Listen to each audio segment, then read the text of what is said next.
കഴിഞ്ഞ ദിവസം നമ്മുടെ ജിഫ്രി മുത്തുക്കോയ തങ്ങൾ സങ്കരപ്പേരുകാരനായ എന്നെ വളരെ സങ്കടത്തോടെ പരാമർശിക്കുകയും ഞാനതിനോട് പ്രതികരിക്കുകയൊക്കെ ചെയ്തു. നിഷ്കളങ്കമായി ചില സമസ്തക്കാരെങ്കിലും വിചാരിക്കുന്നുണ്ട് ഈ പറയുന്ന നീതികേടാണ് ഞാൻ ചെയ്യുന്നത്, അല്ലെങ്കിൽ നീതി അമ്പലക്കടവിൻ്റെയും മുക്കത്തിൻ്റെയും ഒക്കെ പക്ഷത്താണ്. ആ പക്ഷത്തെ നിശബ്ദമായെങ്കിലും പിന്തുണയ്ക്കുന്ന നമ്മുടെ ജിഫ്രി മുത്തുക്കോയ തങ്ങൾ അവറുകൾ, മഹാനായ പണ്ഡിതൻ, അദ്ദേഹം നീതിയുടെ പക്ഷത്താണ് നിൽക്കുന്നത് എന്നൊക്കെ വിചാരിക്കും. ഇടക്കാലത്ത് വെച്ച് നീതി എന്താണെന്ന് വ്യാഖ്യാനിച്ച് എല്ലാവരെയും, പാണക്കാട് തങ്ങന്മാരെയും അതുപോലെ പലരെയും, ഇതിനു മുമ്പ് സമദാനി സാഹിബിനെയും ഒക്കെ വളരെ കൃത്യമായി നീതി എന്താണ് എന്ന് വ്യാഖ്യാനിച്ചു കൊടുത്ത റഹ്മത്തുള്ള കാസിമി മുത്തേടം ഒരു പ്രതിരൂപമായിരുന്നല്ലോ.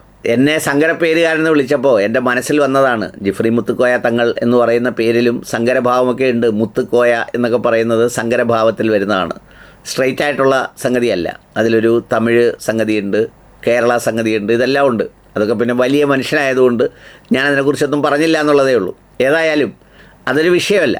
ഇപ്പോൾ സംഗതി എത്തി നിൽക്കുന്നത് ഇതൊക്കെ എന്താണ് ഇങ്ങനെയൊക്കെ സംഭവിച്ചത്, എന്തുകൊണ്ടാണ് ഈ തങ്ങൾ തന്നെ ഇടയ്ക്കിടയ്ക്ക് വിളിക്കുന്ന ബഹുമാനപ്പെട്ട സമസ്ത വിമർശിക്കപ്പെടുന്നത് എന്ന് പറയുന്ന പ്രസക്തമായൊരു സംഗതിയുണ്ട്.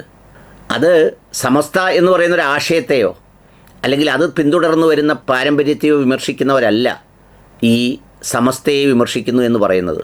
നമ്മളിപ്പോൾ ഏതെങ്കിലും ഒരു ട്രാൻസ്പോർട്ട് ബസ് വലിയ കുഴപ്പം കാണിച്ചു എന്ന് പറഞ്ഞാൽ അതിൻ്റെ അർത്ഥം ആ ബസ് കുഴപ്പം കാണിച്ചു എന്നല്ല.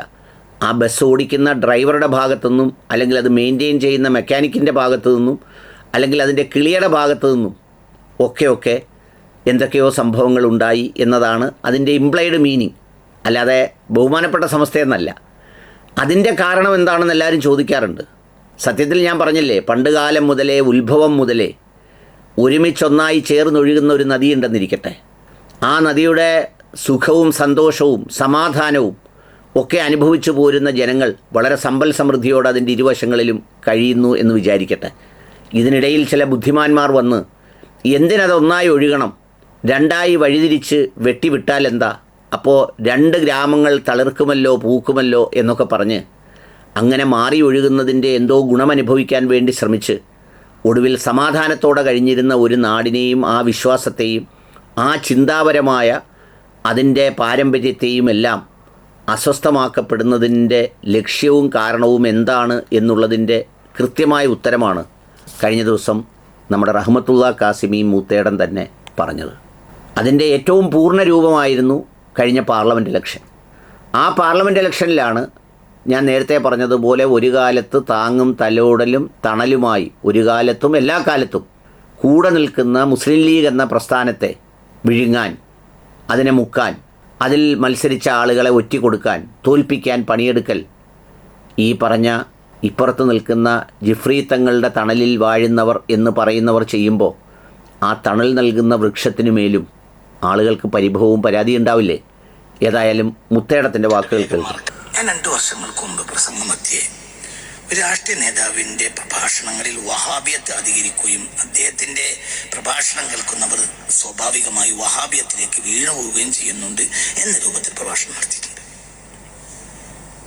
അന്ന് കേരളത്തിലെ സുന്നി സംഘടനകളിൽപ്പെട്ട നേതാക്കന്മാരും ഉന്നതന്മാരും മുഴുവനും എന്നെ വിമർശിക്കുകയും ഒരു വലിയ കോലാഹലം കേരളത്തിൽ ഉണ്ടാവുകയും ചെയ്തു. എൻ്റെ ഭാഷയിൽ വന്ന അബദ്ധങ്ങളൊക്കെ ഞാൻ മാപ്പ് പറഞ്ഞു. അതൊന്നും പ്രശ്നമുള്ള കാര്യമില്ല, അബദ്ധങ്ങൾ തന്നെയാണ്. അതൊക്കെ കഴിഞ്ഞു പോയി. ഈ കഴിഞ്ഞ അങ്ങനെ വലിയ വലിയ ഉന്നതന്മാരായ സുന്നി നേതാക്കന്മാർ പലരും എന്നെ ആക്ഷേപിച്ചു. ഭയങ്കര മോശമായിപ്പോയി. അദ്ദേഹത്തിൻ്റെ ശംസുലമ പോലും അദ്ദേഹത്തെ പ്രശംസിക്കുന്നത് ഞങ്ങൾ കേട്ടിട്ടുണ്ട്, അദ്ദേഹത്തിൻ്റെ തോളിൽ ശംസുലമ പിടിച്ച് നിൽക്കുന്നത് ഞങ്ങൾ കണ്ടിട്ടുണ്ട് എന്നൊക്കെ അവർ പറഞ്ഞു. വലിയ വലിയ പ്രഭാഷണങ്ങൾ നടത്തി. അതൊക്കെ പരിശോധിച്ചാൽ ഇപ്പോഴും കിട്ടും. ഞാൻ എൻ്റെ പിന്നാലെ ഓടല്ല. ഇനി അത്ഭുതപ്പെടുത്തിയ കാര്യം അതൊന്നുമല്ല. അതിനുശേഷം പാർലമെന്റ് തെരഞ്ഞെടുപ്പ് നടന്നു. തെരഞ്ഞെടുപ്പിൽ ഈ പറയപ്പെട്ട വ്യക്തി പൊന്നാനിയിൽ മത്സരിച്ചു. അപ്പോൾ സുന്നി നേതാക്കന്മാരിൽപ്പെട്ട പല ആളുകളും എന്നോട് വന്ന് പറഞ്ഞു, നിങ്ങളാ പറഞ്ഞത് നേരാ, അതുകൊണ്ട് നിങ്ങൾ നല്ലൊരു പ്രസംഗം നടത്തണം. ഞാൻ പറഞ്ഞേ അത് കഴിഞ്ഞു, ഞാൻ പറയില്ല. എനിക്ക് അയാളെ തോൽപ്പിക്കണമെന്ന് ലക്ഷ്യം ഇല്ല. തെരഞ്ഞെടുപ്പ് തോൽപ്പിക്കാൻ എൻ്റെ ലക്ഷ്യമില്ല. എൻ്റെ ലക്ഷ്യം ജനങ്ങൾക്കൊരു കാര്യം മനസ്സിലാക്കി കൊടുക്കുക. വലിയ ലക്ഷ്യം പല വട്ടം എൻ്റെ അടുത്ത് വന്നു മാത്രമല്ല, എത്ര വട്ടമാണ് ഇവർ എനിക്ക് ഫോൺ ചെയ്ത് എനിക്ക് കയ്യും കണക്കില്ല. എന്താണ് ഇവരുടെ ലക്ഷ്യം എന്ന് പറയൂ? എന്താ ലക്ഷ്യം? ഇവരുടെ ലക്ഷ്യം ദീനല്ല, ജനങ്ങളെ നിസ്സാരപ്പെടുത്തൽ മാത്രം. ഞാനൊരു വാക്ക് മിണ്ടിയില്ല. എന്തുകൊണ്ട്? അയാൾക്ക് അതിന് പാർലമെന്റിൽ പോകുന്നതാണ് എനിക്ക് നഷ്ടം. നീ ഇപ്പൊ വലിയ മൗലിക തോന്നണ സുന്നി പോയാലും അതിനല്ലേ ചെയ്യാളൂ. സുന്നിക്ക് പാർലമെന്റ് പോയി മൗലിക തോന്നാണ്ടോ? അപ്പൊ എന്താ പറയുക ലക്ഷ്യം? നിങ്ങൾ ചിന്തിക്കുക. അതുകൊണ്ടാണ് ഇതിനും ഈ കൂട്ടായ്മയിലൊന്നും ഹൈറില്ല. എല്ലാവരും ലക്ഷ്യം സ്വതാല്പര്യങ്ങളാണ്. എന്താ മനസ്സിലായേ? എന്തിനാ പാർലമെൻറ്റ് ഇലക്ഷന് സമദാനി സാഹിബിനെ തോൽപ്പിക്കാൻ വേണ്ടി ശ്രമിച്ചത്? എന്തിനാ ബൂത്ത് അടിസ്ഥാനത്തിൽ വാട്സപ്പ് ഗ്രൂപ്പ് ഉണ്ടാക്കി ഓരോ ബൂത്തിലും ഇത്ര വോട്ട് വീതം മറിക്കണമെന്ന് പറഞ്ഞത്? ഹംസ ഒലിയാണോ? ഔലിയാണോ?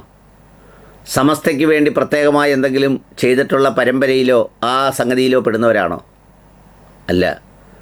അവിടെയാണ് ഞാൻ നേരത്തെ പറഞ്ഞത്. ഏത് പറഞ്ഞത്?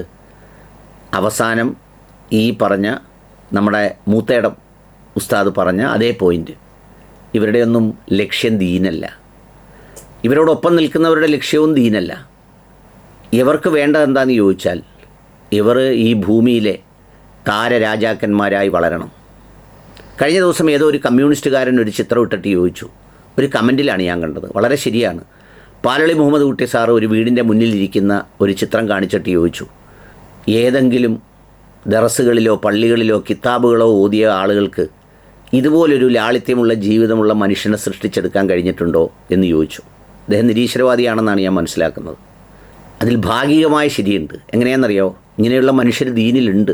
പക്ഷേ അവരാരും പ്രകടിപ്പിക്കാൻ, വെട്ടിപ്പിടിക്കാൻ അമ്പലക്കടവിനെ പോലെ മുക്കത്തെ പോലെ ഒന്നും രംഗത്തിറങ്ങുന്നില്ല. അവർ വളരെ ആഹ്റം ലക്ഷ്യമാക്കുന്ന പണ്ഡിതന്മാരായി നിശബ്ദമായി ഉണ്ട്. പക്ഷേ ഈ പ്രകടമായി കാണുന്നവരെല്ലാം വളരെ രാജകൊട്ടാരങ്ങൾ നിർമ്മിച്ച് സുഖസമൃദ്ധമായ ജീവിതത്തിന് നടുവിൽ ജീവിക്കുകയാണ്. ഇവർക്കൊക്കെ ഇനി നിരാശയുണ്ടോയെന്ന് ചോദിച്ചാൽ വലിയ നിരാശയുണ്ട്. എന്താണ്? ഇവർക്കൊക്കെ സാധുക്കലി തങ്ങളാവണം, പി കെ കുഞ്ഞാലിക്കുട്ടിയാവണം, സമദാനി സാഹിബാകണം, ഇതൊക്കെ ആകണം. ഇവർക്കും വേണം സ്റ്റേറ്റ് കാറും വണ്ടിയും ഏർപ്പാടുമൊക്കെ. അതിനേക്കാൾ ഇവർ കൊണ്ടു നടക്കുന്ന വണ്ടിയേക്കാൾ കൂടിയ വണ്ടി അവർക്കുണ്ട്. ഒരു ചിലവുമില്ലാതെ കൊടുക്കാൻ ആളുമുണ്ട് എന്ന് പറഞ്ഞു കഴിഞ്ഞാൽ സ്വർഗത്തിൽ പോകല്ലേ ഇവരെ വണ്ടി കൊണ്ട് നടക്കുമ്പം. പക്ഷേ അതുകൊണ്ടായില്ല. അപ്പോഴും നിരാശ ബാക്കിയാണ്.